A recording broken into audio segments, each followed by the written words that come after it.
Welcome to Arcade Couch, the best place to do it with friends and get your gaming goodness every Monday. My name's Dylan Blunt. Joining me on the couch this week, Ashley Hobley.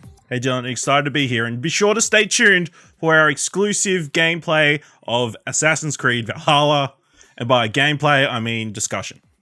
I was going to make a gameplay meme, but Also here, Kieran Marchant. I guess it was the low-hanging fruit of the jokes for the week, I guess. So okay. Sometimes I feel like there's a very obvious joke if there's like a low-hanging fruit often used topic or something, and whoever I introduce first kind of just gets that. None of that. Definitely 100%. So, that, sometimes it's a flip a coin. I try to change up who I introduce first, but most of the time I don't remember who I did last week, so it's really just random.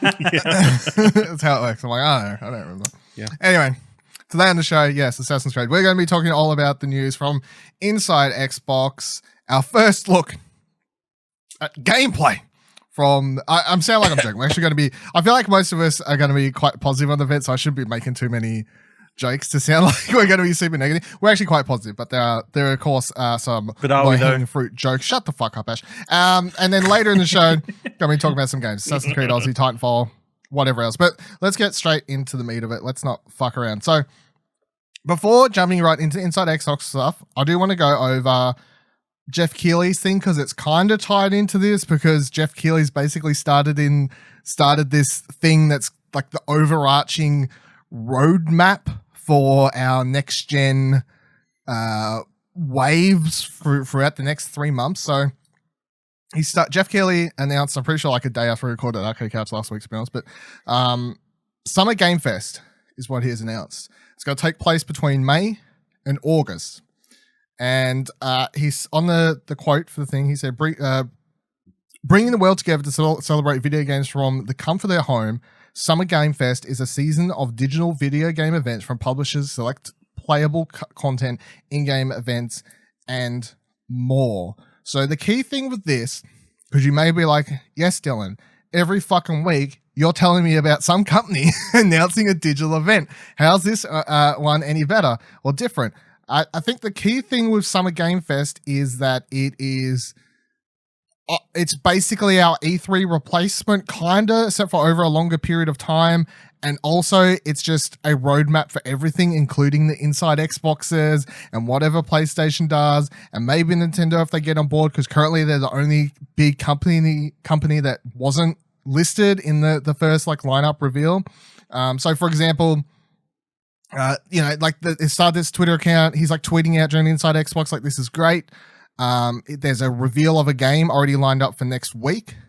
Then they were also taking part in helping push the announcement of Cyberpunk thing that's going to happen in June as well. In the lineup of Phase 1, the following people were on board so far. So we know these people are going to be revealing games under this mantra. So you got 2K, Activision, Bandai Namco, Bethesda, Blizzard, Bungie, CJ Projekt Red. I don't know what that... I think that's Paradox. EA, PlayStation, Private Division, Riot Games, Square Enix, Steam, Xbox, and I think the most important one, which is what I noted in my news piece I wrote up for it, is that Warner Brothers is listed here.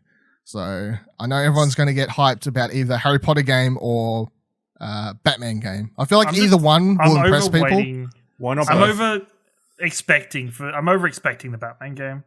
I think it's happened like 2 or 3 times where we've been like, man, that Batman game's going to be here. It's definitely going to be announced this generation? next 4 months. Next 4 months. I feel like the key thing here, though, is every time we pick it as a prediction for E3 or something, about 2 days later, someone from Rocksteady tweets out, we're not actually going to be there. So we're not going to be here. That random teaser thing we did on Twitter, like, November, December last year, that was kind of pointless. Like, it was just it was a teaser for the teaser of the teaser. So let's, hold on tight. But they're here.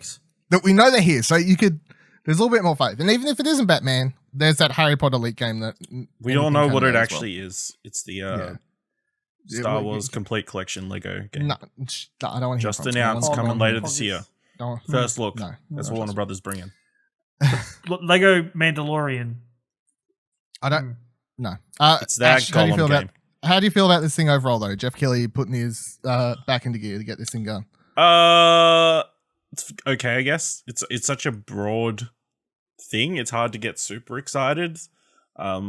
It's nice that it is on his website or whatever. He's got like set dates that you've got certain events coming. So I guess there'll be a bit more plans. There'll be a little bit more anticipation to certain things rather than it randomly popping up in somebody else. That's what I'm saying. The key important thing of this is straight away we know we had Inside Xbox this week. Next week, Wednesday, 2 a.m., unannounced world premiere of a game is getting revealed. There is something next week, and then maybe something the week after. We're officially in the zone. Like, shit's happening, people. I mean, thank you, Jeff Keighley. It's good for us because we can schedule this around all that stuff. So I appreciate it from that perspective. Obviously, we'd like a little bit more information. But other than that, I mean, interesting. It's like Inside Xbox is the first thing, even though Inside Xbox would have run without this. Oh, so, whatever. It's just I presume the Inside Xbox. I presume Inside Xbox just happened to line up, and they're just like, sweet, cool. Yeah. That's what I'm saying. Like, there's two. Or Jeff Keighley went, "This is a part of this now." Yeah, well, there's two key factors. There's two things. There's some actual Summit Game Fest stuff that Jeff is going to be live streaming himself, and then he's also kind of using the platform to help push and promote the other stuff like Inside Xbox that isn't his anyway. But that's what I'm saying. Like it's kind of being used as a roadmap to help you keep on track for everything that's happening over the next 3 months as we kick through this next gen stuff. Kieran, tell me a little bit more excited about old Jeffy. I'm excited. I just think it's nice to have Jeff Keighley doing Jeff Keighley things where he has seen an opportunity, see a problem in the world of gaming at the moment that has been caused by the pandemic we're currently all facing, and is trying to kind of unite everything and give give it a bit of structure. Because I think without E3, I think, and with everything going on, the gaming quote unquote calendar has lost a lot of its structure. Where everybody's used to, you get to like June, you get to watch E3, you then have some time to be excited about the September, October releases. And I guess without E3, we kind of lost that. So Jeff is bringing them back together. He's kind of making the gaming community seem a lot more united than maybe it actually is, but he's making it seem that way so that there is a clear place to look for information. And it kind of gives you some kind of, it's nice to have, for gamers, if they're in, a tougher situation, it's nice to have something to look forward to all the time. It's nice to have something to know that in a couple weeks' time, we're going to have the PlayStation event, and we're going to have Xbox, and we're going to have something. So it gives people something to look forward to if they're having some trouble with their day-to-day where you don't really have anything to look forward to. It's just another day stuck at home. So I think it just kind of it does a multiple of good things and positive things for the world, and well, for the gaming world at least. For the world. For the world, yeah. Yeah. So in his when he tweeted out this, he did the whole screenshot of notes on the iPhone, and the thing he wrote out said the key part to get everyone hyped. He said, "It's all the news you've been waiting for, but also in-game events, playable content, and demos of select titles, and a bunch of fun surprises. And trust me, there are some amazing events coming, and I'm working on some plans for Developer Showcase with my friends at IM8-Bit, and of course, Gamescom ONL on August 24th as the big season finale, which confirms, as we thought, he will be streaming the show live from his barbecue patio in Los Angeles." It's also, it lends us to believe, I think he knows a lot of things about, like, I guess stuff. Inside Xbox has probably taught a lot of things about what to say and what not to say, even some things that were more obvious than others. But also, it's very Jeff Keighley to be like, we've got the greatest show ahead of you. We've got some truly amazing things. So I don't want to let myself get overhyped for it and think that some, world-shattering... Yeah, exactly. Just be cautiously optimistic. No? Just look forward to it. Look forward to it, but don't expect something completely mind-blowing to happen. And if you're not expecting it, it's going to blow your mind even more. Look, I'm telling you right now, something that's going to be announced during Summer Game Fest will be mind-blowing. And if I'm wrong, I'll give you $5. What do you classify as mind-blowing? Mind-blowing. Just the general consensus, mind-blowing. Like the general consensus of how Twitter reacts. Okay. Who's taking my bet? Bunch of fucking Yeah, pansies alright. over here. Alright, Yeah, it's $5. I'll take it. All right, there you go. Thank you very much. What a Fucking, $5. sucker. fucking Ash is over here $5. like, 5? Like he's like, where do I subtract that from in my day-to-day life? Do I take it off my toolbar revenue, or do I deduct it There it is. my de-aging cream? There it is. Both in one. Efficiency. Yeah. All right, let's get into it then. Inside Xbox, May 2020 event. So we're going to go through all the games in just a sec, everything that was shown. But first, overall opinions and impressions on it. Of course, this was announced like a week out, roughly, I guess, or something like that. Not too long out. And they said in the tweet, first look, Xbox Series X gameplay. Get your first look at the next generation. You know, I feel personally that it wasn't overhyped. It was as hyped as they needed it to be in the tweet in trying to get people to come to it. And I feel like they're honestly in a weird position where if they underhyped it to be super realistic, then maybe people would have been like, it's just another fucking Mark Stoney thing. It's not going to be super exciting. So they tweet, they're like, get your first look at Xbox Series X gameplay, which wasn't a lie. Was not a lie. There was Xbox Series X gameplay here. However, it wasn't what everyone hyped it up to be in their mind. And I'll say the one key thing that everyone gets annoyed about this isn't Xbox's fault. It's Ubisoft's. So, as far as I'm concerned, they tweeted sort of truth, and at the same point, like Xbox pays someone to market shit, and that person was like, "Yeah, just tweet out like it's Xbox Series X gameplay. Like it's we want people to watch, you know. Like don't tweet out, don't get too excited, but we're showing some games if you want to come chill. Like you know, like try and be super relaxed about it. You got to meet in the middle somewhere. So it's just a sticky position. And overall, I thought it was great. I really enjoyed most of the games that were shown. Heaps of new IPs, or at least like new IPs and some things that have been announced before that I hadn't heard of. So new games for me, which is great. A bunch of stuff confirmed for Xbox players that is going to be great, like confirming all these titles that you're going to be able to buy on one and then upgrade to Series X if you want to, the smart delivery stuff. That's great. And then when we go through the games, I'll point out the key sort of technical things that I think stand out for certain games. But also, my last little asterisk on this whole event is going to be for all these events going forward, be that PlayStation or Xbox, when we're talking about future next-gen type stuff. Let me tell you now, anyone watching and or listening, I highly doubt there will ever be a key game that will blow your fucking mind off the way you want it to, because games aren't going to look that much better in any of these trailers. And I know everyone's expecting them to suddenly look super realistic and nuts, but honestly, that's not what we're getting with this generation. We're getting the fucking load times, and the load times open up lots of gameplay design stuff, which I talked about on Platinum Explosion before, where I've like expressed how if developers had to design a level where it takes you through a bunch of staircases so they can hide a load time and they can get rid of that, that actually affects how they can overall tell a story.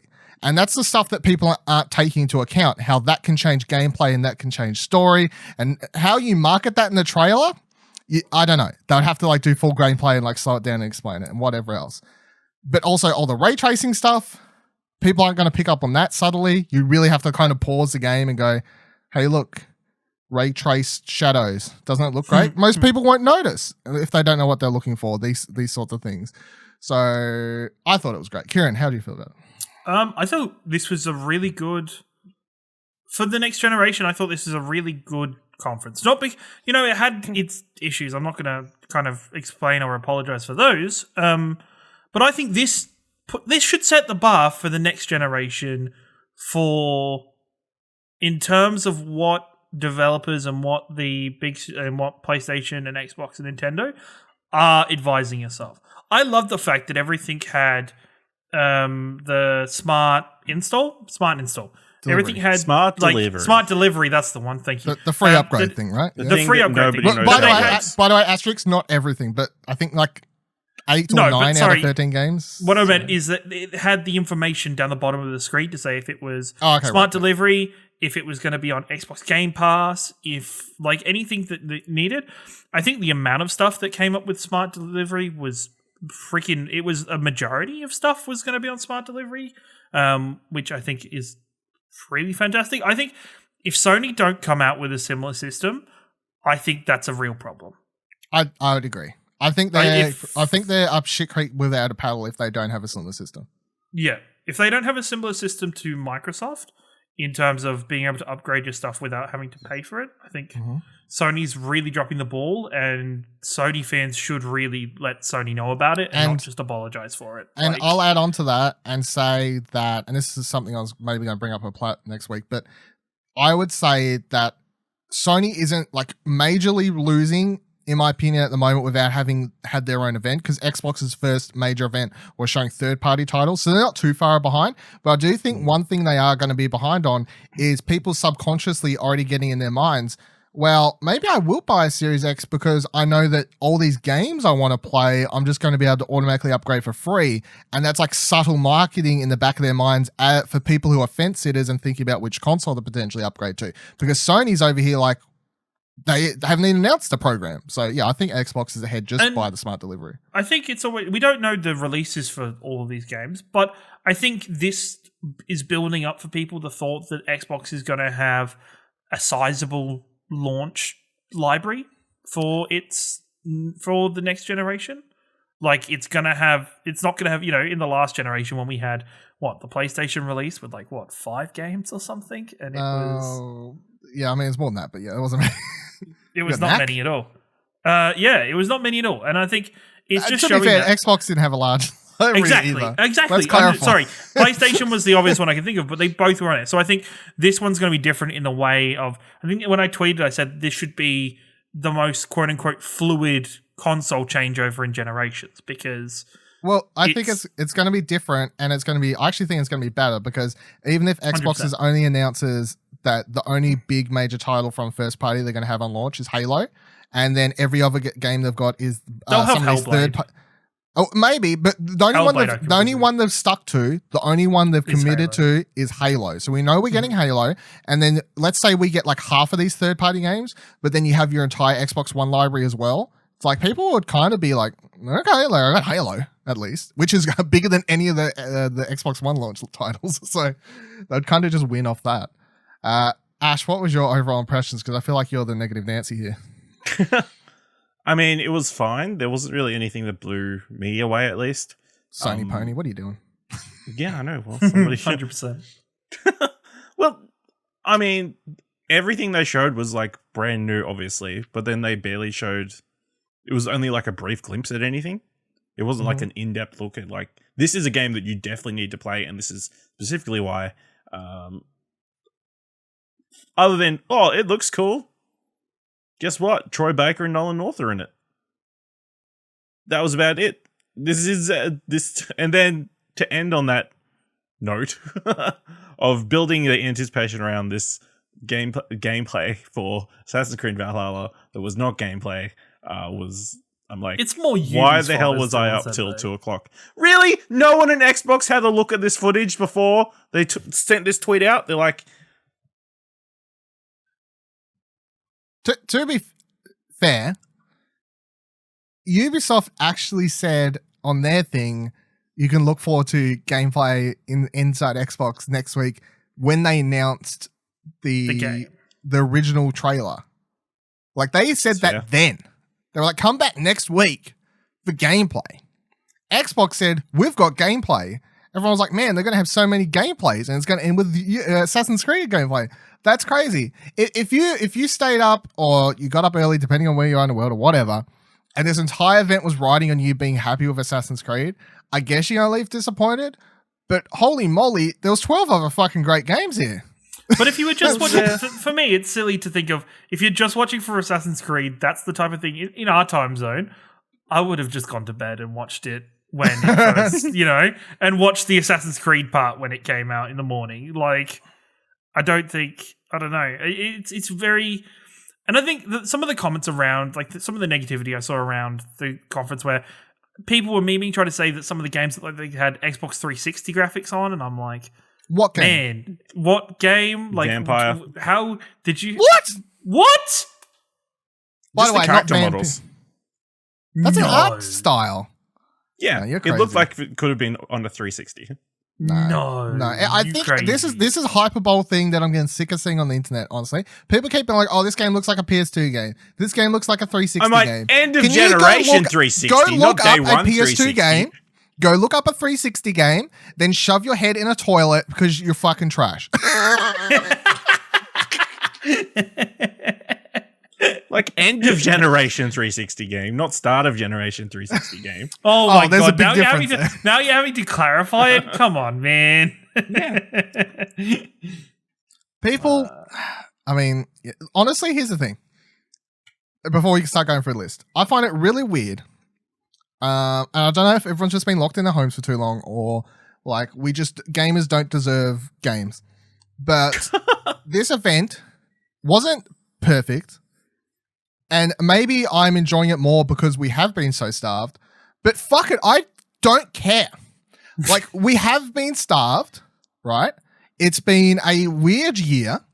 I finally get a cool game event with fucking games in it, and I'm excited by it. And I look on Twitter, and everyone's like, well, that was disappointment. And I'm like, wait, what? Holy fuck! Well, again, I'm so sorry, everybody, for your ears. again, it's probably the internet hyperbole before the event breaking out. You saw tweets of people listing possible games that could be shown in this Inside Xbox event. It didn't help. that thing was they also Gary Potter. announced. Yeah, Gary Potter. They also Yeah, announced fuck the Xbox 2020 event schedule thing. On top of this, that we're going to be showing Xbox Series X games every single month. So the anticipation grew even more. And then for games that nobody knew anything about or had any anticipation for, or But again, on that announcement thing, I saw I people feel like getting, a lot of the games that are here are very niche, to be very honest. But I think this is a building block. There, you don't start your What? first show. You You don't don't start. go out. You with- don't start with a bang. why do you need to? No, They've I'll already answer started with the that bang. with this. They probably wouldn't have done this at all if everything was right in the world and everything was tracking normally. They wouldn't have done this event. I think they would have done. They things wouldn't have had completely it different. inside Xbox. No, They I would've think done- they started. They've technically started. So in their quote unquote marketing scheme or marketing plan for the Xbox Series X, they already started with a bang. They started with Hellblade. Technically, like Hellblade was the first trailer that was like, "Let's Well, fucking Halo go." was at the same show. And Halo was at the same show. Was like, let's fucking go. Let's do this. And then this is just a building block where they've already said during this, hey, in July we're going to have a big one that's going to have Halo and shit in it. Yeah, halfway through the show. Why does it matter? Didn't they say, like, and Dylan had to correct me on Twitter because I had a moment. No, they But didn't say it on Twitter. They said it in the blog post. That it was an indie- Let me finish. Let me finish for a second, buddy. Let me just take a seat down there and just for a second. Where I was corrected. Count your toolbars and calm down. You know what? I refrained from bringing up toolbars in this manner because I was trying to be civil. But even Dylan had to correct me on Twitter and say, "Look, this is just a third-party event." And I think they said that pretty freaking early into the piece. That hey, it's just a They third-party said that when event. they announced Xbox 2020, which we didn't. I should go over quickly. Hey, Xbox 2020 they announced is a overarching brand, whatever event name that they're using. Xbox is using for now until the end of the year. They're saying every month inside Xbox event, each one's going to focus on something specific. The first one of which was this May one. And they announced in that blog post and that Twitter post and fucking Facebook post, Instagram post, I don't know, if Tinder post, I don't know what they got. They said that it was going to be third-party games with gameplay. Right? That's what they said. Third-party games with gameplay. That's what this event was going to be. They then say July, first-party games, Xbox Game Studios. So we're going to see Halo. We're going to see what Obsidian's up to. We're going to see what fucking Double Fine's up to. These are some of the key ones they've confirmed, probably other places. And then August, something else, whatever. They skipped June. They didn't say shit about June. And I think the going rumor that makes sense to me is because June's going to be focused on the console itself. And that's like proper reveal, go over features, more, whatever else, that sort of thing in that. And then in that same event, I would expect to get another CGI Halo trailer and whatever else. And then possibly during the July event, they could do a longer gameplay session with Halo or something like that. I think that's how they space it out. So yeah, we knew. If you read my news story on explosionnetwork.com, you would have known it was third-party games going in. So that's how to keep up to date with the news, everyone. What do you got, Ash? Spit it out. You're telling me to No, I got nothing. I already said my piece. I got Oh, it in. holy shit! Oh god, we're still friends, everyone. It's fine. No, we're not. You can only like Sony or PlayStation anymore. Line has been drawn. All right, let's go through the games then. Yeah, so we're going through in the order it was shown during the show. So the first game was Bright Memory Infinite. This is a video game where you play older video games, and honestly, the first it was legit that. my first thought when I was playing this is what my mind went through watching this trailer. Wow, they're going overboard with the fucking RTX features in this fucking thing. They're like, let's go how. Is this a tech demo? No, this ain't a tech demo. Is it Crysis? Is it Crysis 4? Because they just announced the Crysis remaster. Is it Titanfall? No, it wouldn't be Titanfall. That's weird. And they get to I'm like, if I know, this is weird, Romans, whatever. And then it got to the part the car showed up. Then I'm like, is it Back to the Future? No, I was like, is it what the fuck's that book? Far Cry? No, what's that movie? The book they turned to. I just mental blanked on it. You know the one they turned into the book they turned into a movie where it's got all the video games and the no. Ready Player One. Freaking Ready Player One. And when it got to the part of the car spun around, I'm like, is this Ready Player One, the video game? And that was my go through for this one. But yeah, so this is the most video game thing I think I've ever video gamed. And it's also worth pointing out that it's called Bright Memory Infinite because Bright Memory is already out. I brought it on Steam this morning. I haven't played it yet though, but Bright Memory was it seems like it was the first version of this, and Bright Memory Infinite is kind of them redoing the game with more funding they got from making that one, because apparently it's only an hour long, but it's basically the same project. One-man team? Yeah, from China. Yeah, which is true. So, Ash, what do you think of this? I mean, it looks cool. It looks graphically very impressive. I guess to a degree that started off with a bang. I mean, that's probably the prettiest of the games that they had. Started with gameplay. Yeah, this was actual gameplay. So tick that 3 minute, 2.5 minutes off the box. Let's start a count as we go. One gameplay for one. We're so far 1 for 1. All right. This is a full point. I'm going to give 0.5s at some points. Pretty sure it's close to the only one. Kieran, what do you think? It looked crazy. Like I was so confused at points with the Sparta, with the Romans. I was like, what is going on? This sword fighting Rise looks I was like, is this a weird version of Rise? Like, is this some kind of joint trailer for a whole bunch of games at the same time, like smushed together? And no, but yeah, it was going nuts on all right, how do we get ray tracing done properly? Okay, we set it at night with a full moon, and it can be all moonlit. Okay, and there's a windstorm that's at 1,000 miles an hour. Yeah, there's just all this stuff, and you're like, okay, sure, cool, go for it. Yeah, it's a weird one. I'm at two minds because I brought the first one so I could kind of play it and possibly write something or at least talk about it on here so I can get more of an impressions for this. But I know that the first version of it supports ray tracing, and I'm fucking still waiting for my graphics card. So I'm like, maybe I just wait to play it, get my graphics card so I can just play it for ray tracing so that I have better comparison. We'll see. Anyway, so that's Bright. Who knows when that could come though? That's true. So maybe I'll just fucking shit in a bowl and call it a day. So the second game they put out, the second game they showed was Dirt 5. Also known as Dirt Forza Horizon 060 Edition. Because that's what it looked like. Let's all be honest. The trailer started And I, even as the person who's like, if you read the Explosion Network news post, you would have known this was third-party games. I had a split second watching it where I was like, it's Forza? And then I had to correct myself. I'm like, no, Dylan, it's not because it's third-party only games. No, they sold That the is company right. back to them. Maybe. Could be a secret. But so I thought this looked really, really cool. I don't have a huge love for the Dirt franchise. Like, it's fun. I've played a couple of them. They're not really, they've always been more that Colin McRae, obviously, sort of realistic simmy type racer. So, this looks a lot more arcadey. Is the Colin McRae name still on this, or is they've just taken No, it they off? got rid of it. Okay. They got rid of it. Rip. But Rip it the was default, basically this. okay. I think the first one started as it was like, let's reboot Colin McRae's and we'll call it Dirt kind of thing. And now it's gone through several changes. And now this is a different developer, I believe, who's trying something new. And what they're trying is basically Forza. I will like to say some of the shots confused me because the game's called Dirt, but they were clearly on ice. Ice and beach and stuff. But yeah. I was like, man, that's not Dirt. I played Minecraft enough to know the difference.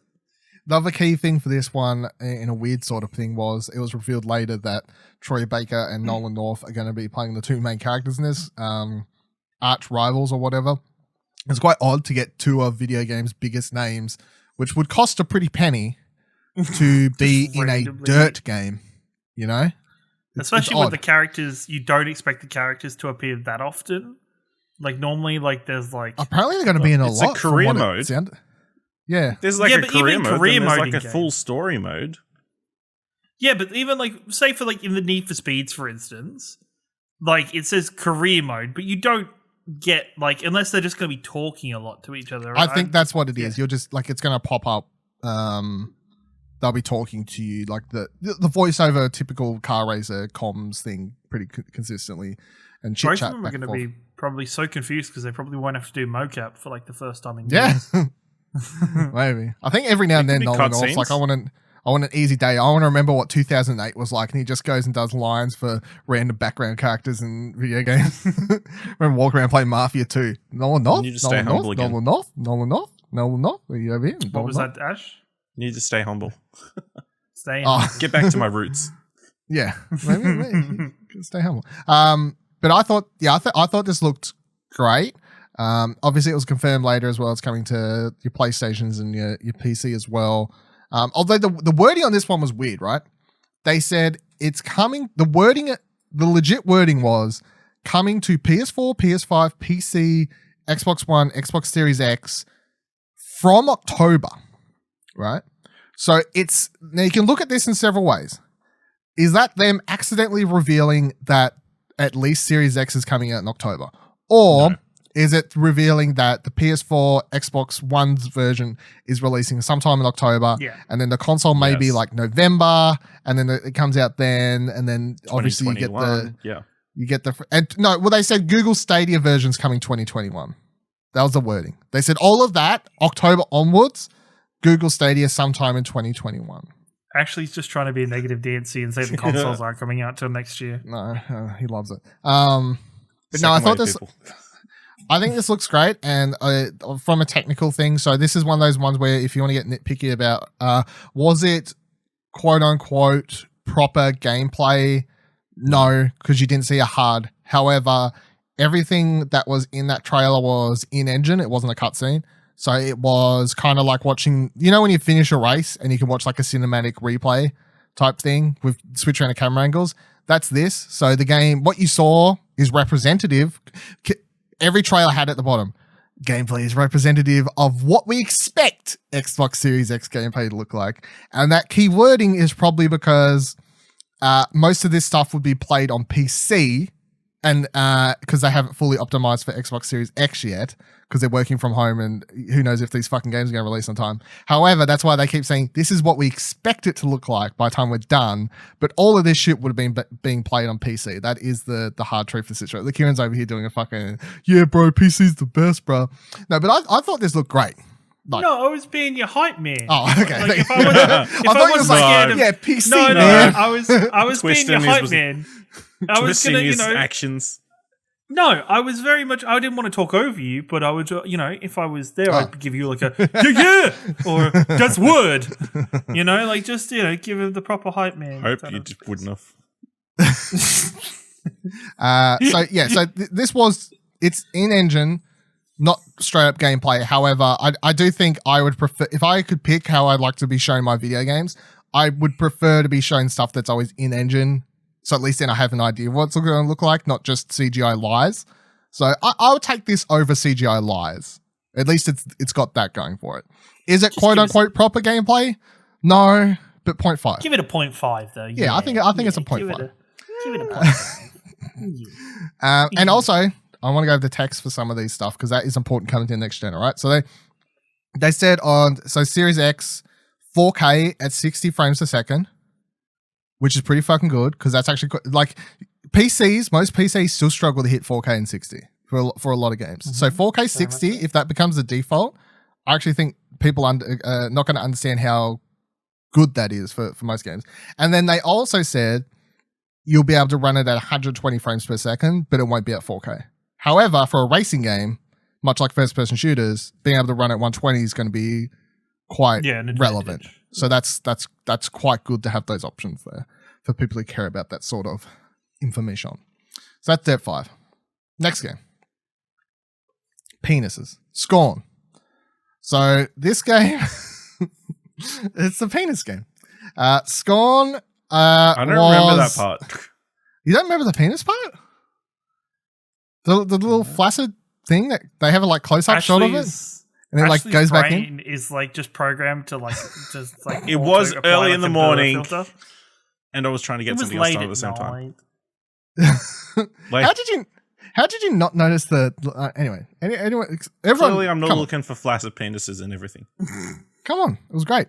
So this is a horror game, obviously. I thought this was Alien game as I was watching it because it very much looked like the Microsoft got the Alien franchise. Now we're going to get a Predator versus Alien crossover. I legit thought that because everything they were showing, especially early in the trailer, it looked like the Prometheus room and everything like that. And it was only towards later in the trailer where I was kind of like, okay, this isn't Alien, but maybe. And then it was revealed it wasn't. So I don't know what the fuck this game is. The trailer was creepy as all fuck.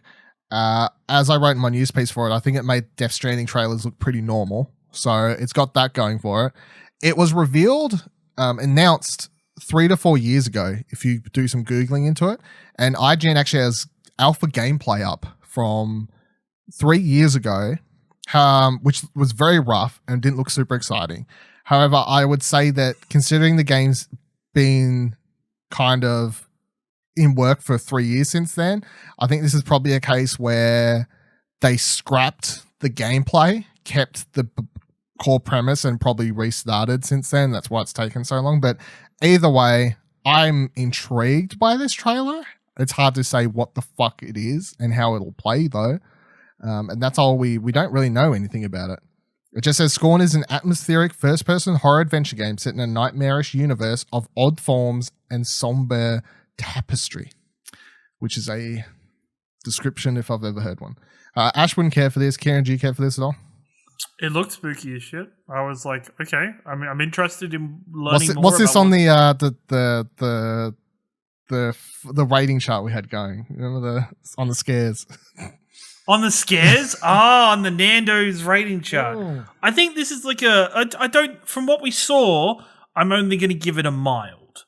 Like, okay. I'm going to give it a mild, feel like there's going to be some spoops involved. Yeah. But depending on the moment-to-moment gameplay, that could very easily be upgraded to, you spicier varieties. It will get upgraded when they introduce some enemies or things that will attack you.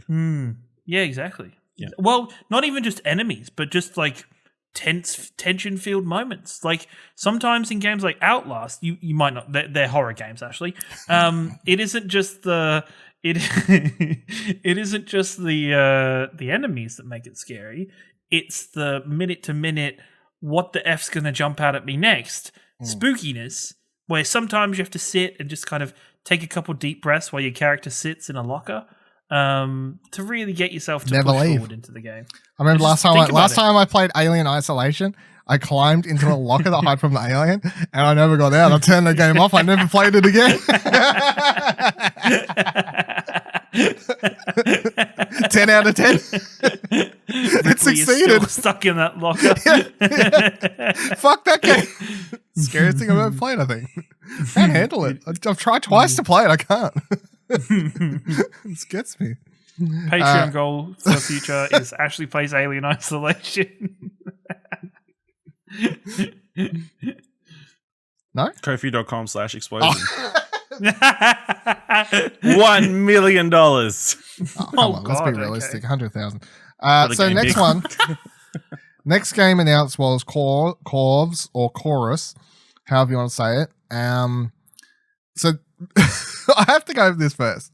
So yeah, the game we'll get into in a second, but I do have to point out they literally have a poster come up where it clearly says CHORVS. I write down in my notes, Corvs, game looks great, blah, blah, blah. Then I find out it's called Chorus. I'm like, wow, did I read that wrong? Go back. No, it clearly says Corvs. It's the worst designed poster I've ever seen, I think, for a game. Like, how can you so clearly fuck up people being able to say your game and like read its title? That's stupid. I don't care if it's like thematic and means something to the story or some shit. If people are in EB Games or wherever and they see a poster and they're like, man, can I pre-order Corvs? And every time the guy has to be like, man, Chorus? Like, is that what you mean? And it's also worth pointing out there's another game coming out called Chorus. It was announced at PAX last year, the musical one. So now we've got two games coming out next year called Chorus. No, it's Except the for ones that, yeah, the musical comedy game is this one. Yes. No, this From the creator of Bioshock. One looks like it's Hellblade, but in space. So yeah, this is what this one is. It's you take control of Nara, once the Circle's deadliest warrior, now their most wanted fugitive, on a quest to destroy the dark cult that created her. You get to unlock devastating weapons and mind-bending abilities in a true evolution of space combat shooter, along with the Forsaken, her sentient starfighter. Explore ancient temples, engage in exhilarating zero-G combat, and venture beyond our waking reality. So they put out a couple dot points during the press release that got sent to help clarify what exactly this game is. A compelling single-player campaign. Play as dual protagonists, Nara and her sentient AI companion Forsaken. So they're separate. So when you play as her, you're walking around exploring these ships and whatever that you see in the trailer. When you play as the Forsaken, obviously you're doing the space combat stuff. Experience fast-paced, frantic action that involves the spirit of classic space shooters, face down hordes of enemies, reclaim, upgrade, and wield devastating weapons and abilities. The game is going to feature ray traced reflections, 4K resolution at 60 frames per second, blah, blah, blah, blah, blah, blah. It's coming to PS4, PS5, Xbox One, Xbox Series X, Stadia, PC, 2021. The trailer is quite fucking freaky for a game that's a space flight game. I loved it. I'm not all about the space flighty combat stuff. However, I can be into it. I'm willing to be into it. And I think this trailer has me intrigued enough by its tone that I definitely want to be into it. How do you feel about this one, Kieran? I think the narrative is enough for me to be interested in it. Just that kind of back and forth between the main character and the AI that she's talking to, the Forsaken. Alien ship or whatever it is, yeah. Yeah, alien ship or whatever. Just seemed super interesting to watch. I hadn't realized that there was going to be like walking around sections. I just thought it was mainly going to be the flying in the spaceship. So I was going to be like, not a biggest fan of that because it didn't look like free flying. It kind of looked like you were on a rail, kind of flying a little bit. No, it's free flying. It is. Okay. If it's not free flying, that's even better. Yeah, that's even better. I'd definitely give it a try. I didn't see if it was on Game Pass or not potentially, but I don't think it is. If it was, definitely. But yeah, it'd be something I'd look into and check out. Ash? Yeah, looks interesting. Spaceships.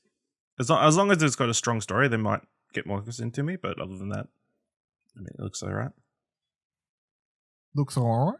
But the Hellblade feelings I got was because they have a protagonist who has all these tattoos over her face and whatever. It was giving me very much the same vibes, and then they have voices talking to her. For a second, I was like, "Wow, is Hellblade 2?" Not Gone all crazy? people with tattoos on their face who hear voices are the same. Well, you know, that's just all white chicks. Wow. Oh, that's my best joke of the night. So next game was the PS2 game Vampire the Masquerade Bloodlines 2. Xbox 360 game. Sorry, Xbox 360. So this was a freaky fucking trailer, and I mean, I'm into it, but I also had a split second where I was kind of thinking, this seems a bit much for this event, the trailer, especially just starting with all these people's mouths cut open and the eyelids removed and their eyeballs looking they're about to fall out. I mean, there's some fucked up shit. And I'm like, I don't know what this, at this point, I'm just thinking, well, this is reminding me of Hannibal, the TV show. Right? That's what I'm thinking as I'm watching this. Hannibal, the TV show. I don't know what this is. And then as we get further into the trailer, I'm like, oh, it's Bloodlines, right? That is a game that's supposed to come out this year. Hey, keep forgetting that that's a thing. But overall, I thought the trailer was great. I love the way it was edited to the song. I love the way they constantly had people dancing. I think it was obviously put together by someone who loves Joker that came out last year, or heavily influenced by that. But otherwise, I guess, and I think that the key thing with this trailer to point out is that what's shown in this trailer isn't actually really representative of anything you'll really be doing or even characters that'll be in the game. It was more of a tone piece to say, hey, it's an RPG where you play a vampire. You can choose to be completely fucked up and do this sort of shit, or you can try and be like Blade and, you know, be a good vampire or some shit, you know? So it was supposed to kind of show the duality of how you can go about being a vampire and showing different vampires doing vampire things, because they show the fucked up one at the start. They show the guy in the high-rise tower who's obviously just ate someone or whatever and he's dancing. And then they show the girl in the club who is seducing the guy, and then she drinks his blood right on the dance floor. And they showed a couple snippets of, I wouldn't call quote-unquote gameplay, but more representative of what you'll be doing, which is walking around Seattle, fighting other clans, much like the first game or whatever else. I'm really into this. I think it has, even though I haven't played the first one, I've watched Let's Plays of it before because I've always been intrigued. So I'm really want to check this out for myself. I'm definitely going to play it though. Kieran, what do you think? I'm like super excited for this game. Even before I realized that it was going to be Masquerade, like I was like super just, I'm in. Whatever this game is, I'm in. Like, this game looks insane. This game looks interesting. I like the aesthetic. And then it turned out to be Vampire, and I was like, man, I'm excited for this. It did such a good job of showing the different variety of like vampires you could play as, because when you're building your character, you have to kind of select which clan of vampires you're from. I think it did such a great job at capturing the overall style of that game, and I'm so excited to play it when it comes out. Have you played the first one?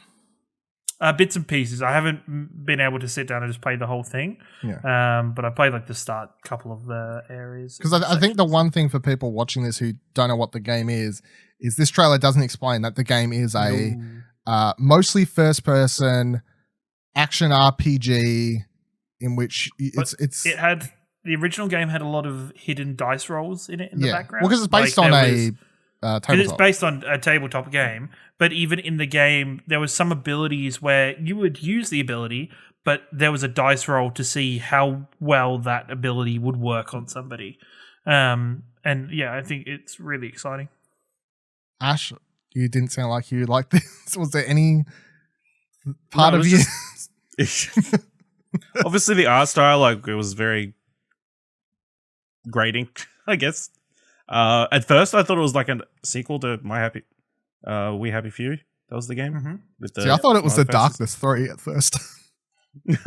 Also a viable option. Yeah. So honestly, I got none of that. None of that stuff that you explained when I was watching. I'm like, no, that's what I'm saying. The just trailer random stuff. Yeah. Yes. So it's one of those trailers where I guess they make it and they hope people get intrigued enough to Google it and read more about it, or read your IGNs where they're posting news, read your explosionetwork.coms where they're explaining more about it, you know, what have you.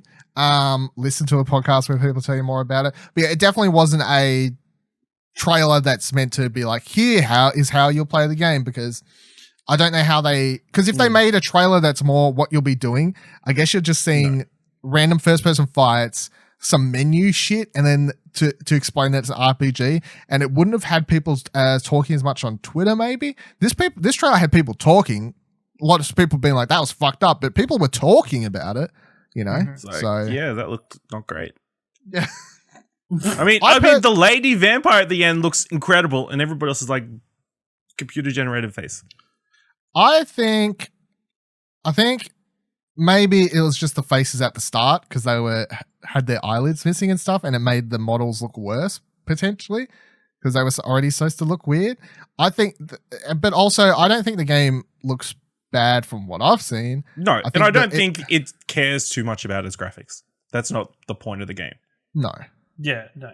That's not a selling feature. And look, it might just suffer a little bit from it's probably been lingering in development since the first one really was I think it's been delayed like once or twice. Yeah, so it's not to make excuses for it, but it probably is kind of lacking in some of those areas to bring it up to date. The first one came out 2004. Yes. Yeah, it came out next to Half-Life 2 and lost horribly. That battle. Also, there's a bunch of other games in the same... they're not sequels or connected, but the same universe or whatever you call it. But they're done by like different developers and stuff and whatever. It's confusing, but they're all just like based on the same tabletop game.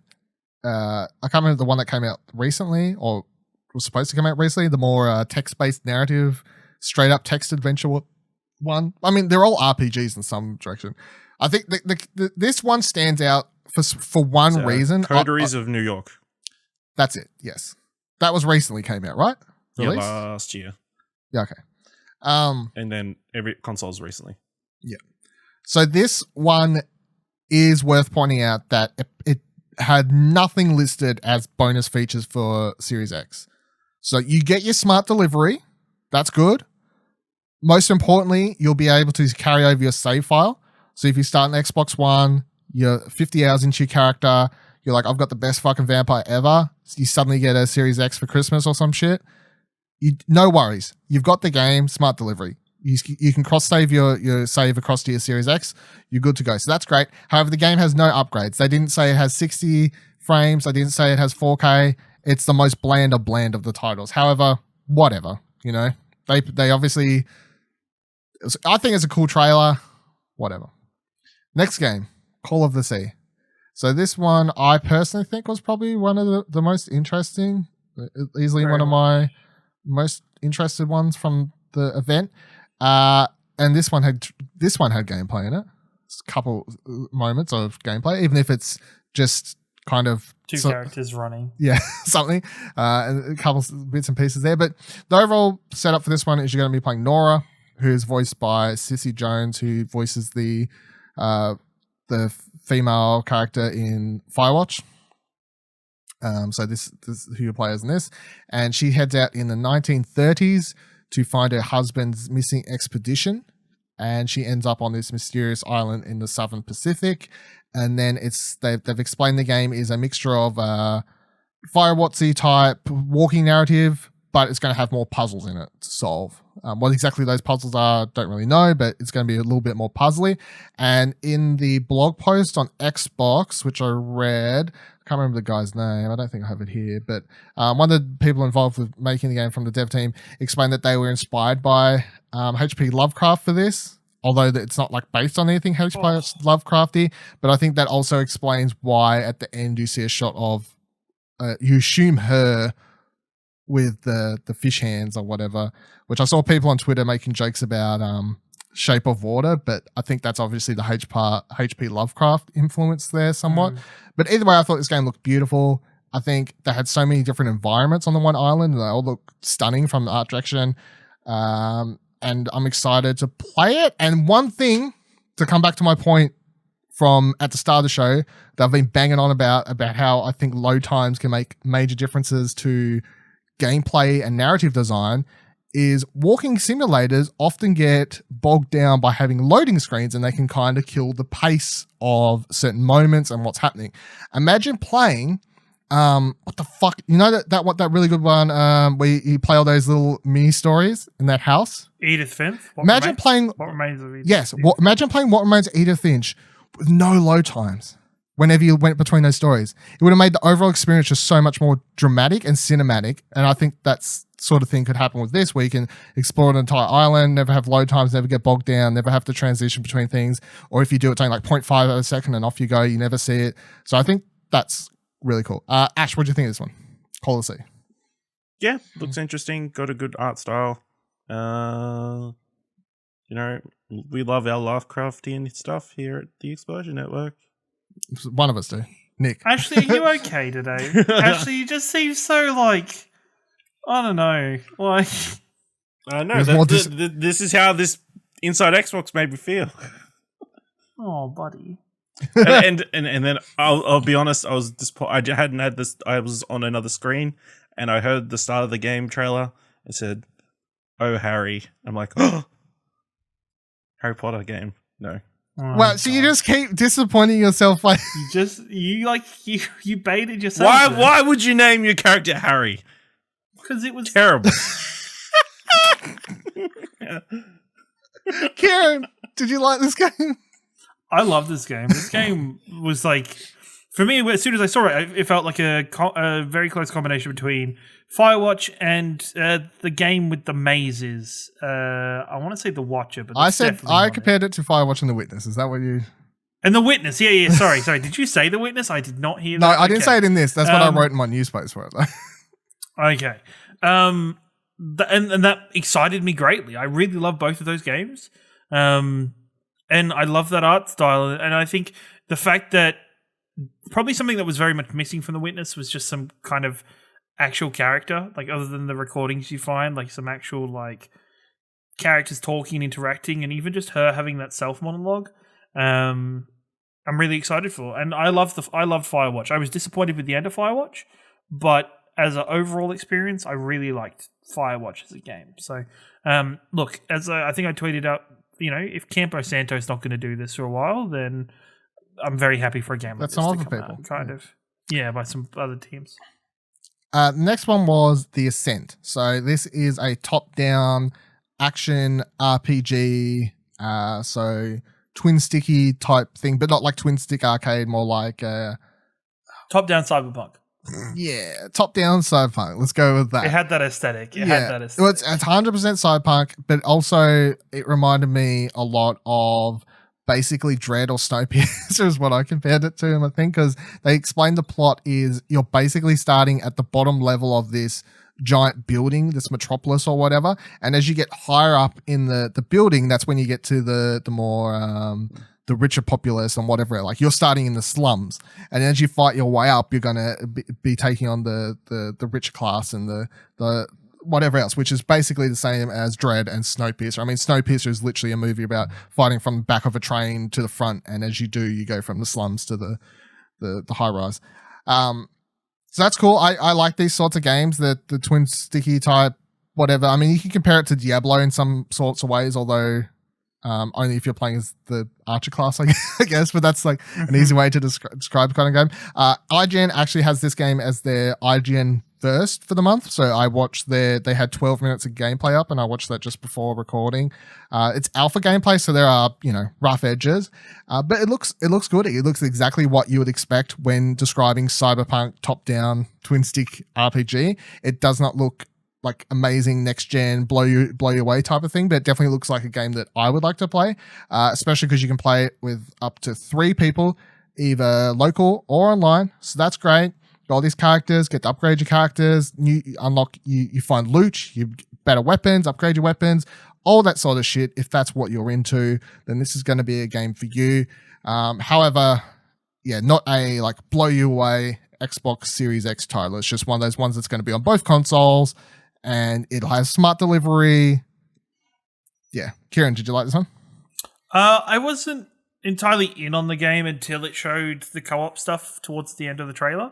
As soon as it was co-op, I'm like, yep, cool, I'm in on this game. This looks like it'd be a whole bunch of fun.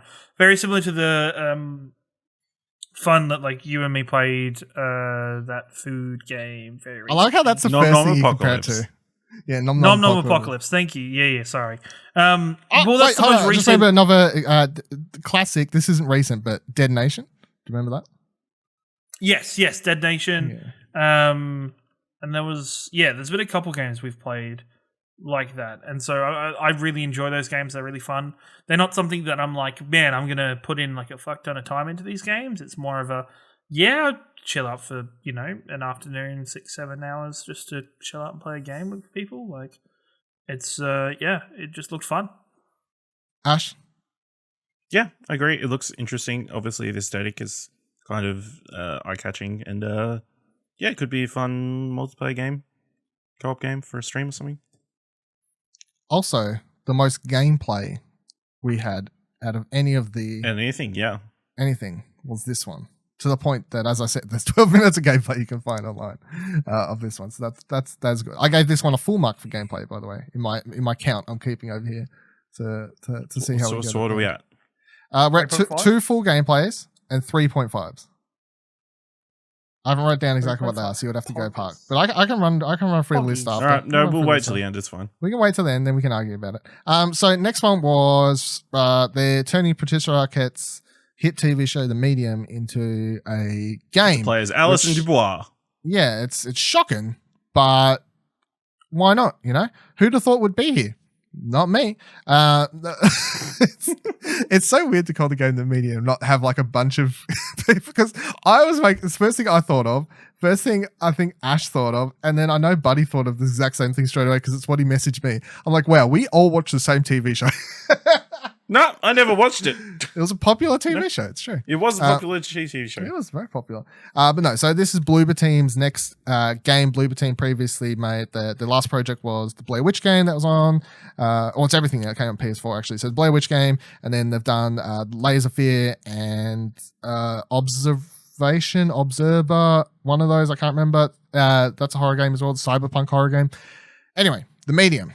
You're going to play as this woman called Marianne. It's set during 80s Poland, and she's struggling with her medium powers, so she's constantly getting pulled to the spirit realm or whatever else, and she ends up following her intuition, I guess, or something, or clues, and she ends up at this abandoned hotel located in Krakow, however you pronounce that, in Poland, and then that's where you're going to spend a big part of the game, apparently.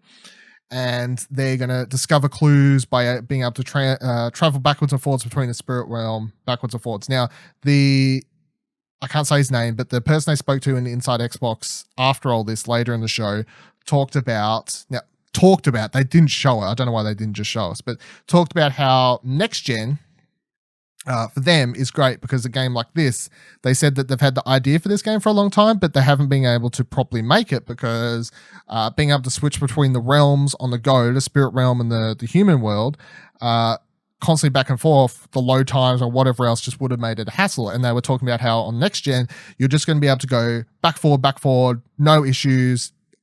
Every realm's going to be really detailed and beautiful in their own thing, and just be able to do whatever you want. So that's a key sort of game, next gen affecting gameplay.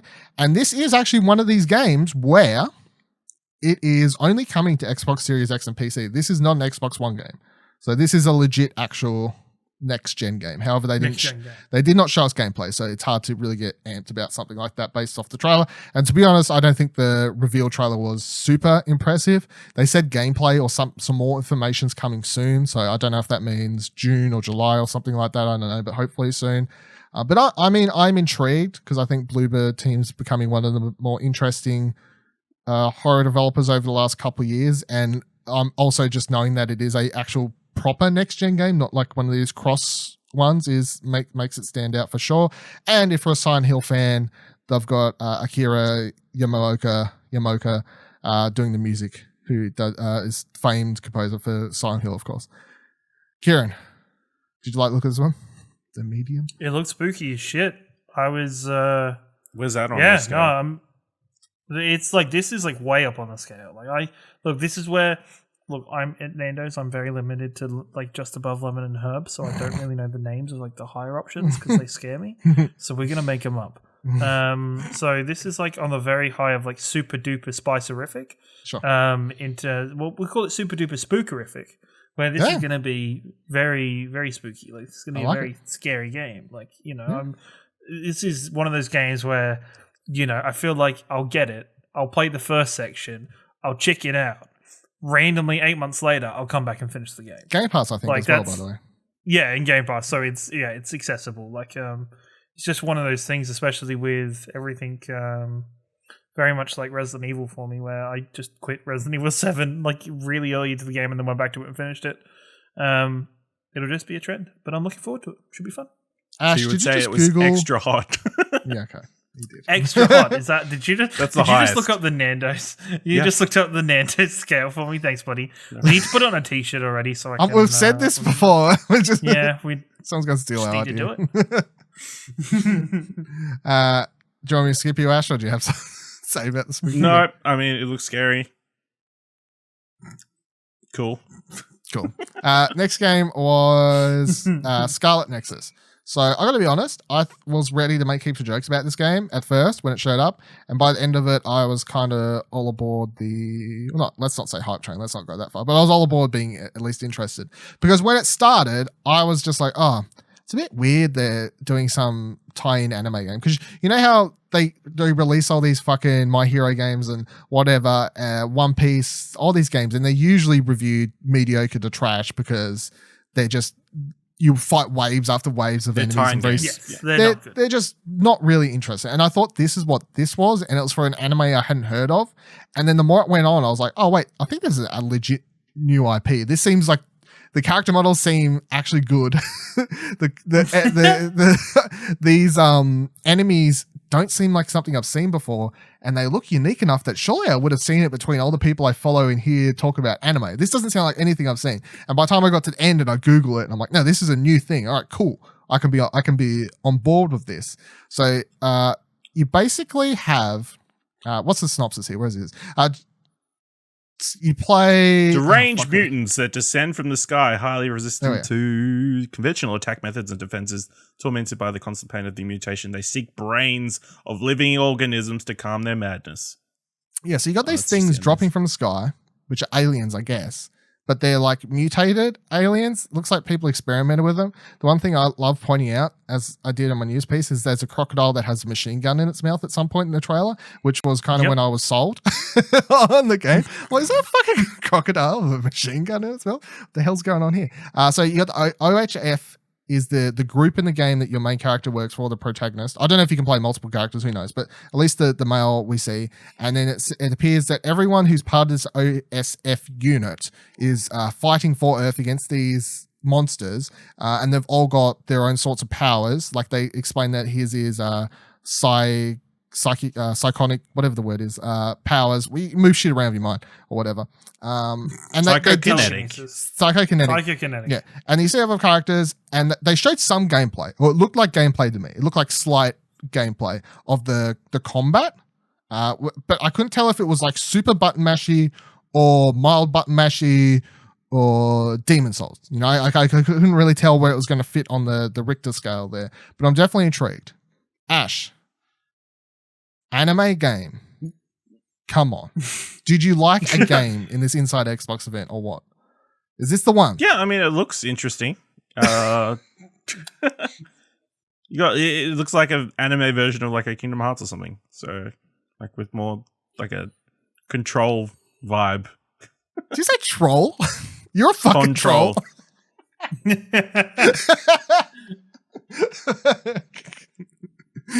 Oh boy. Kieran?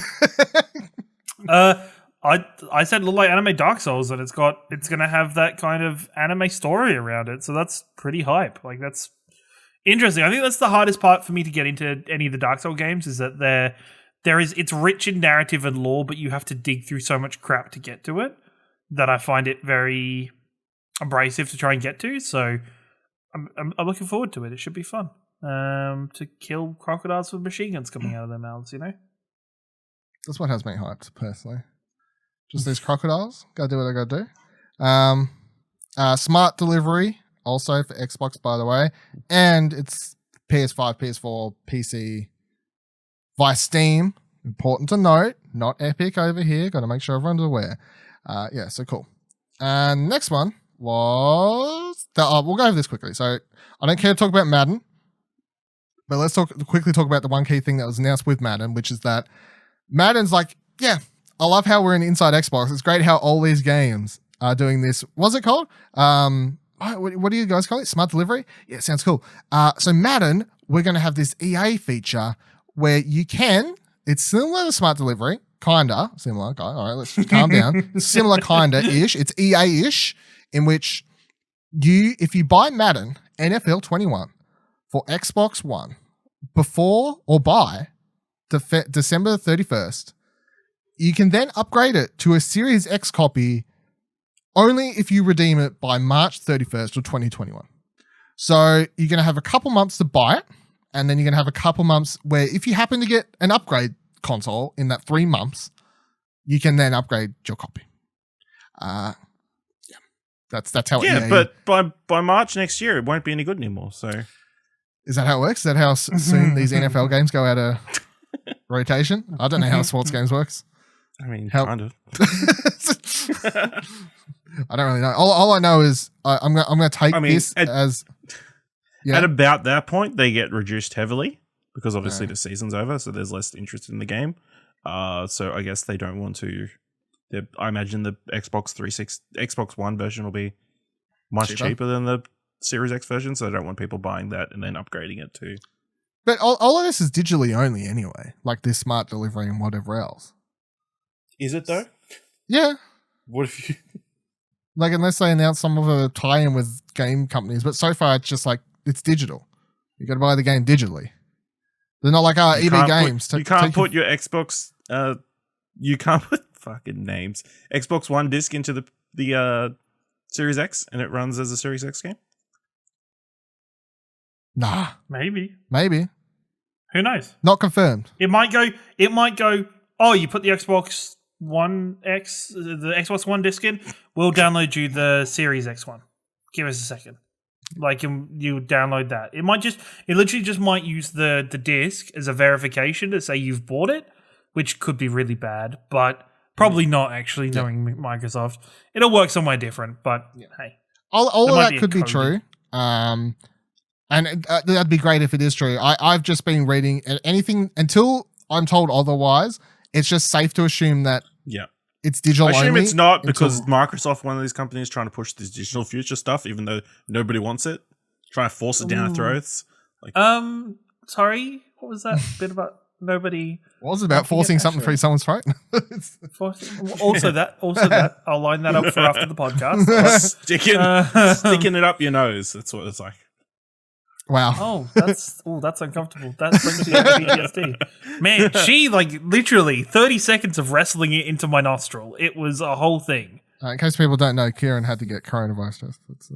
I did for work, but it's damn. It was like, holy crap. I'm going to cut out the part in your audio where you say full work. Thanks, Dylan. I'm going to take this as what EA is just going to do with all their games coming out this holiday season, though. It's a very EA thing to do, especially with the it's like you won't see many EA games jump onto Game Pass because they have EA access and they want people to buy EA access. Yep, even though it's a shit service. Even though it's a terrible garbage service that makes no sense. Yeah, very much so. It's just it's what they do. Yep. All right, next game. Fuck man. Second extension. So this is a co-op game of how many people is it here? Fucking one thing. Solo or up to 4 people. Yep. So you drop down in a team of up to 4 onto Earth because Earth's been taken over by mutated dinosaurs, and then you kill them all, and you get extracted. You go back. You get to upgrade your weapons, character. By fucking, I'm sure, different clothing and whatever else, and you go back in, you do missions. It's that kind of game. I'm all about it. Yes, please. Karen. Yep, it's a dinosaur. It's like a different, like a first-person shooter version of like Monster. I thought it was Turok when it was first on Steam. Yeah. I was just like, man, killing dinosaurs, okay. Oh, it's co-op? Especially Dino like the Crisis, last bit. Is that the one they were talking about? Dino Crisis is another one. That last shot was it's panning out at 4 of them just fighting that giant wave of dinosaurs. I'm like, oh yeah, I'm in. This is like a zombie game, but instead of zombies, dinosaurs. It's Left 4 Dead, but awesome zombies. Yeah, basically. 100%. Or like Payday or any of those sorts of co-op sorts of ones. Ash, what do you think of this one? Yeah, looks like it could be fun for a couple of hours. Well, Only a couple of hours. man. Like, Wow, I think the allure will drop off after you've killed like 100 dinosaurs or something. That depends. 100 dinosaurs. You think the allure will run out after Like, 100 dinosaurs? And they didn't like blow up very well. You know, like they didn't the damage physics or whatever. You know, the spider physics didn't look very good. The spider physics? Sorry, this is sorry, dinosaurs. He got shot and like parts of his body fell let's all off. take a and it looked moment. like Let's all take a it'd be moment. cut perfectly. Ash Yeah. is having a hard show. Let's give him a minute to think about what he was about to say and say it again. Go on, bud. It's okay. We're here for you. No, it's fine. You keep. I will say, here's your point. Yes, the game could get boring if it is designed badly and there's not a good gameplay loop to get you to come back. However, because I'm open-minded and I try to be positive, I'm choosing to believe it does have a good gameplay loop. Well, at least I'm balancing this episode out. Yeah, but that's so. Wait, that means because Dylan and me are both being positive about this, you're like, man, I need to crank my negativity up to a 6. Look, I don't this even game think is I'm cranking it up. You know, it's just it's like baseline. Game has potential. No, it's gonna suck. It's gonna be terrible. There's not gonna be any gameplay loop. We're gonna be done after like a couple of 100 hours. dinosaurs. It could be really fun. A couple of hours. Yeah, I bought this game so I could play it for a couple of hours, and now I'm done. I will say the other thing I liked about it was that the general design of the dinosaurs I thought was unique and cool. They didn't look like your typical just because they're mutated dinosaurs, so they've got something special going on about them. They looked like because when designing, if you're like, oh, we want to design a dinosaur game, but we want to make it stand out a little bit different to your typical dinosaur, you could go too far in that direction and they don't look like dinosaurs anymore, or too far the opposite direction. I feel like they've actually hit a nice thing where I'm like, they obviously look like dinosaurs, but they don't look like dinosaurs I've seen before. They had like a little special something in the art direction for them. So I was a little special sauce, a little bit of secret sprinkle. a little spigot sauce on my soda sauce with the sprinkles. Next game. This is the one, Ash. Fucking strap into your fucking chair. Everyone strap in. Ash is about to say he likes the game, right? Fucking strap in over here. In fact, I put his name. His name is the first words in the fucking news story I posted about this game. So he better be excited. Here's what I wrote. Ashley Hobley and I have been very excited for Yakuza Like a Dragon since its reveal. That's how I opened the news story on ExplosionNetwork.com. So they did announce that Yakuza Like a Dragon is coming to Xbox Series X, and it's going to have smart delivery. Other than that, there's nothing else exciting about this apart from the fact it's going to be on Xbox, and they showed a cinematic trailer for it, which most of the footage, if you'd been paying attention to this game, you've seen before. And overall, if you'd never seen it before, the trailer does a really bad job of explaining that this game is a fucking RPG. But otherwise, Ash, did you like the trailer for Yakuza Like a Dragon? Yeah, of course. Yakuza Like a Dragon looks like a great game. The problem is, it's not out. Oh, there's a problem. There is a problem. Obviously it's out on PS4 in Japan. Yeah. We were waiting on a translation edition to come through. Yeah. Now we've got to wait for them to do a port for the Xbox 3, all these Xbox consoles, rather than Xbox just 3. giving us What were the you going to say after PS. the 3? Fuck these A port Xbox for names. It's like 360. Xbox 3 is coming out next year as well, probably. Bloody hell. Yeah, so we're going to have to wait for the PS4 version of the Yakuza Like a Dragon when we could have it today. He's only so Because of angry Xbox. because Buddy. there was a period at the start of the year where he thought this was coming out in January, and I had to go, no, Ash, that's Japan. I know. Imagine how much easier this quarantine would be to suffer through with Yakuza Like a Dragon.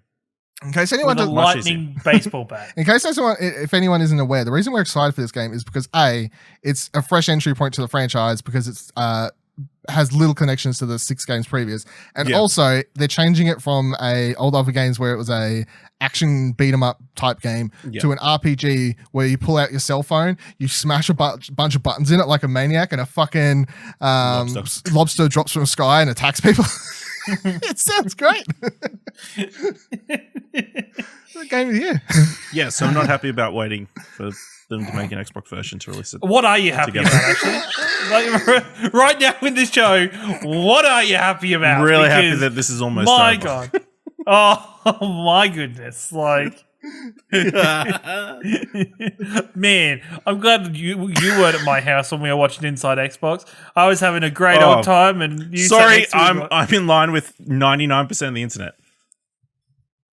I'm giving this one a point for gameplay, by the way. Yeah. All right. 99% of the internet. Fucking hell, actually. Technically, I guess. Getting himself in line with the vocal minority. Do we need to go over Assassin's Creed? Well, I think we've done it, right? Anyone? We kind of did it. It was an edited connection section of like cutscenes. It was in-engine.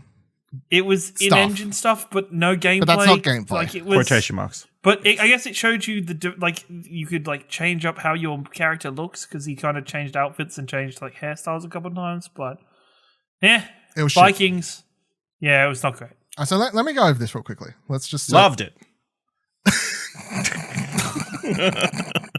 Oh, I'm with 99% of the internet. I loved it.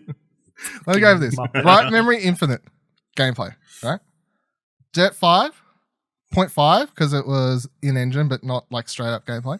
Scorn, 0 points. Chorus, as far as I'm concerned, could have been close to at least engine stuff, so I'm giving that 0.5. The spaceship stuff. I think the ship stuff was. I can't confirm. So I'm trying to be harsh on myself, so I'm going to give it 0.5, even though I feel like I could nearly give it a full point.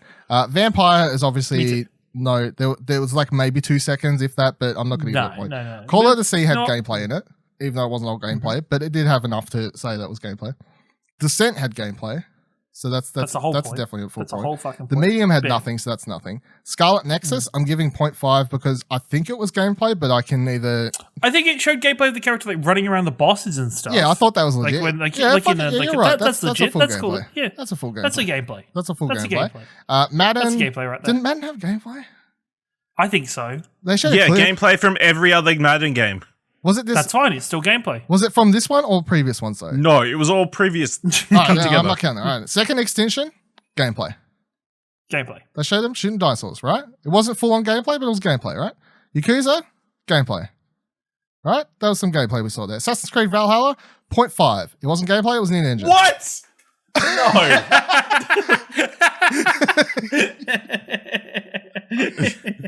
That one is a 0. Take that I'll 0. give it a 0. I'll give it a 0 because my point still stands. Because that means we're still at 1, 2, 3, 4, 5, 6, 6 plus 2.5. So we're at a total of 7 out of 13 possible points. Yeah. Boom. Yeah. Fucking boom. That's over 50%. Biatches. Yeah, let's do it like a timed amount of gameplay, and then we'll see. What are you grading fucking school cards over here? What are you doing? Fucking clutching for reasons to hate on Percentage Inside Xbox. Like the of rest trailer. of the internet. Yeah. Like the rest of the internet. Clutching and looking for reasons to I hate. hope however much PlayStation paid you, I hope you use it to upgrade that shitty fucking laptop you use to record this podcast. I hope so too. Like whatever they did, man. You gotta. And I'm disappointed you didn't give the Explosion Network a cut of whatever you got from it. This week's question of the show. Were you disappointed or was you happy with what was shown during Inside Xbox this week? You can find us all on Twitter by heading to explosionnetwork.com/Twitter. You can let us know what you thought via all the Twitters, or you can head to mail@explosionnetwork.com and email. The subject line is Arcade Couch. And we'll see you here, same time, same couch, next week. Bye. Hey, don't forget you can subscribe to the show wherever you're currently listening, and you can drop a review if you can. Find more great shows like this and more content over at explosionnetwork.com, and please consider supporting us for as little as $1 over on our Ko-fi page by heading to explosionnetwork.com/support. Thanks for listening.